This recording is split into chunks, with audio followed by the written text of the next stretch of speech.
Hello, Bay Broncos. It's Mrs. W. It is Friday, September 24th, 2021. And you'll notice that I have beautiful things on my walls. What you can't see is I have a painting up here that my friend Rocco made for me. So my walls are starting to fill up with lovely things that kids are making for me, and that brings me joy. It was a warm week this week, so I hope that you all stayed cool. Please do remember to send water bottles with your children labeled with their names. It's much easier to get them back to your kids if they get lost, if they have their names on them. We also had a family Title I night on Wednesday. Unfortunately, we only had 2 families attend. Hopefully, we'll have more at our next parent events. Next week, on Monday, there's a community town hall from 6 to 7:30. I sent out the link in my email last week, and I'll send it again in this week's email, and I'll make sure the email goes out before 6 so that you have that link before you need it. On Wednesday, we have an SSC meeting from 6:30 to 7:30. And then Thursday and Friday, I'm out. I'm actually in a wedding. My dear friend Melissa is getting married, and I am a bridesmaid, and my daughter is a junior bridesmaid. It's very exciting. So I will be out Thursday, Friday, but Ms. Block will be here, and she will be your substitute principal. Some of you who've been here for a while may remember her. It was a number of years ago when she actually substituted when another principal was gone. And next Friday for my video message, Mrs. Kramer is going to be doing a read aloud for me. So that'll be exciting. So I hope you all are doing well. Remember, today and every day, it's great to be a Bronco. And I have part 2 of Islandborn by Junot Diaz.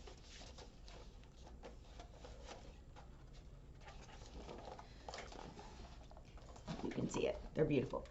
Leticia led Lola into the barber shop that her brother Jonathan owned. Lola has to do an assignment about the island. She needs to know what you remember most about it. Huipa, said Jonathan, laughing. The agua de coco. How wonderful it tastes when you drink it right from the coconut. Mr. Rodriguez sat up in the chair. And the mangoes that are the size of your head and so sweet. They make you want to cry, Lola said. She loved mangoes. That's it, exactly. They're making me hungry. How much color there is, said the woman waiting with her son. Colorful cars, colorful houses, flowers everywhere. Even the people are like a rainbow, every shade ever made. Like us in here, Lola said. Even more color, the woman said. Agua, mango heads, rainbow people. Lola was trying to keep up. The island sounds so beautiful. Why did we even leave?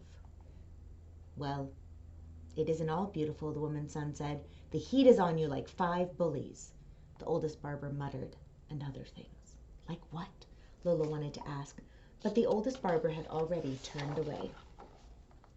In the lobby of their building, the cousins ran into Mr. Murr, the superintendent. Leticia called out, Hey, Mr. Murr, can you tell us what you remember most about the island? Nobody cares about that old stuff, Mr. Murr grumbled. Just be glad that you live here. Don't listen to him, Leticia said.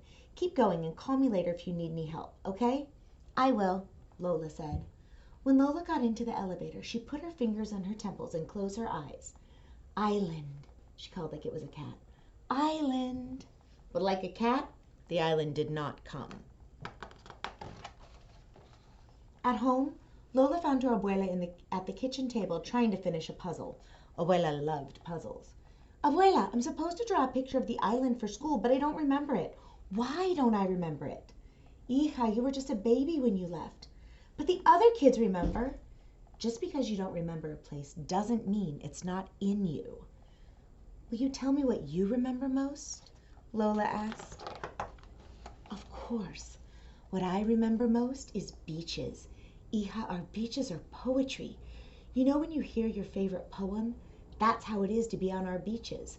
Fish jump from the waves into your lap.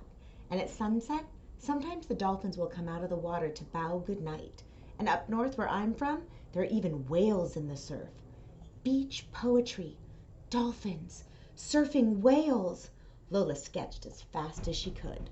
I really can't wait to see Lola's picture. She's getting so many ideas, so much imagery. Lola's mother stuck her head in from the kitchen.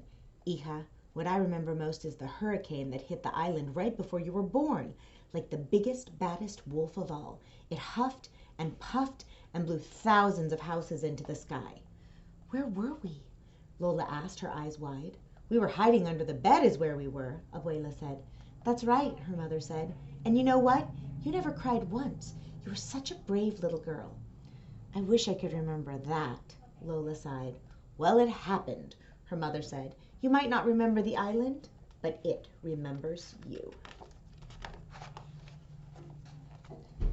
You should really talk to Mr. Murr, Abuela suggested. He knows more about the island than almost anybody. We tried asking him, Lola said, but he didn't want to help. Mr. Murr can be a little grouchy sometimes. Let me talk to Mrs. Murr. I bet we can get him to help. Abuela called downstairs and shouted to Mrs. Murr, who then shouted at Mr. Murr. The old people were always shouting at each other. That's how they talked. Maybe Nelson was an old person in training. Go on down, Abuela said. Mr. Murr said he would try to help. Lola was a little nervous, but that didn't stop her from knocking on the super's door. Mrs. Murr let her in. Look how big you've gotten, Lola. Mr. Murr is in his workshop. Go right on in. I'm going to stop there for now.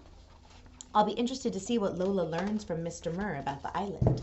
So, Broncos, next week next week will not be the end of Islandborn because Mrs. Kramer is going to do a read aloud for me while I'm gone.